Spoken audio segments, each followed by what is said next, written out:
बहुत बहुत शुभकामना मेरे प्यारे बच्चों। आज हम 13वां पाठ चलेंगे, धन की खोज। गुरु शिष्य परंपरा भारत की प्राचीनतम परंपरा है। प्राचीन काल में गुरु अपने शिष्यों की विविध प्रकार से परीक्षाएं लेते थे। प्रस्तुत कहानी में गुरु अपनी बेटी के लिए उपयुक्त अथवा योग्य वर ढूंढने के लिए अपने शिष्यों की परीक्षा लेते हैं तथा उसके लिए योग्य वर पाने में सफल हो जाते हैं। प्राचीन काल में आजकल की तरह बच्चों के पढ़ने लिखने के लिए पाठशालाएं नहीं होती थी। उस समय गुरुकुल में रहकर शिक्षा प्राप्त करते थे। गुरुकुल में बच्चों को गुरु अथवा आचार्य शिक्षा देते थे। उसी समय की बात है, एक विशाल तथा प्रसिद्ध गुरुकुल था। उसके आचार्य बड़े ही विद्वान और यशस्वी थे। एक दिन आचार्य ने अपने सभी शिष्यों को गुरुकुल के प्रांगण में बुलाया और बोले, प्रिय शिष्यों, मेरे सामने एक समस्या आ गई है। मेरी पुत्री विवाह योग्य हो गई है, किंतु उसका विवाह करने के लिए मेरे पास पर्याप्त धन नहीं है।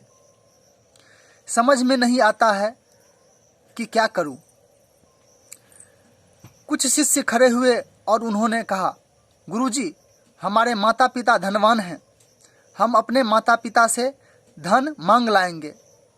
आप उसे गुरु दक्षिणा समझकर ग्रहण कर लीजिएगा।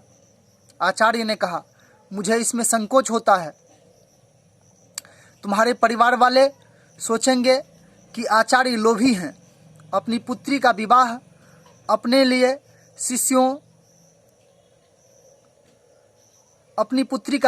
अपने शिष्यों के धन से करना चाहते हैं। यह सुनकर सभी शिष्य खामोश हो गए। कुछ समय बाद आचार्य बोले, परंतु एक उपाय है। तुम सब धन ले आओ, परंतु मांग कर नहीं। तुम उसे इस तरह से लेकर आओ कि किसी को पता न चले। इस प्रकार काम भी हो जाएगा और मेरी इज्जत भी बनी रहेगी। सभी शिष्यों ने आचार्य की बात मान ली। जो शिष्य गरीब घरों से थे, वे अपने गुरु की सेवा से वंचित न रहें, यह सोचकर आचार्य बोले, तुम लोग भी अपने अपने घरों से कुछ न कुछ अवश्य ले आना, किंतु ध्यान रखना, यदि किसी की दृष्टि उस वस्तु पर न पड़े। यदि किसी ने देख लिया तो वह वस्तु विवाह के लिए अशुभ हो जाएगी।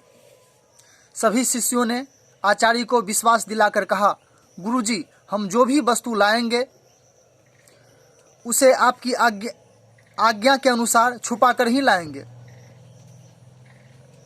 अगले ही दिन शिष्य तरह तरह की वस्तुएं लाने लगे। आचार्य भी उन्हें सहर्ष ग्रहण करते रहे। कुछ दिनों बाद आचार्य ने देखा कि विवाह के लिए पर्याप्त सामग्री एकत्र हो गई है, परंतु एक शिष्य ऐसा भी था जो अभी तक कुछ न ला सका था। आचार्य ने उससे पूछा, क्यों पुत्र, तुम्हारे परिवार वाले क्या इतने गरीब हैं कि उनके पास मेरे लिए लाने के लिए कोई उपयुक्त वस्तु नहीं?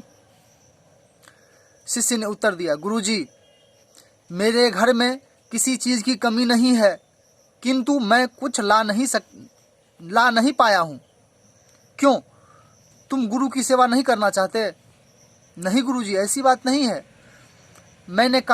आपने कहा था कि ऐसी वस्तु लाना जिसे उठाते समय कोई देख न रहा हो।